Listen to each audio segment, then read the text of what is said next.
If you're wondering some ideas how to scaffold, one idea would be to choose books based off of student need rather than the level of the book, which I talked about. That also connects with Birkin and Yaris's theory and ideas that they presented at the conference. Another way that you could scaffold is to allow kids to have access to all types of books. So, meaning that they can pick books for their book boxes or when they want to read in class for independent reading. Same with like when they're picking out books at the library, that they can be books that might be above their ability and that they could also be below their ability. And then another idea would be to make sure that you have a lot of books in your classroom that are engaging and culturally relevant, tying to making sure that they're getting all kinds of meaningful experiences through books.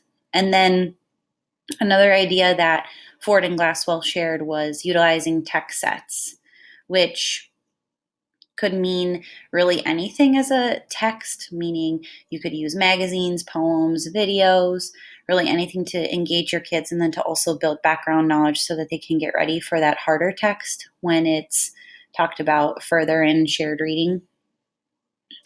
And then some teaching strategies they talked about in the article, some like jigsawing, where some of the kids could take some of parts of the text where you split the shared reading.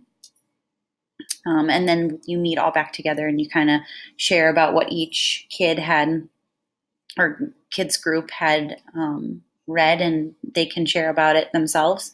And then another idea that they had shared was to split shared reading groups into two groups, and one that would be like more independent, indirect instruction, kind of more of like a guiding from the teacher, and then one group that could be more more direct instruction. So really a lot of prompting and support from the teacher on the reading questioning part. And then the really idea, the background to that is to create flexible grouping.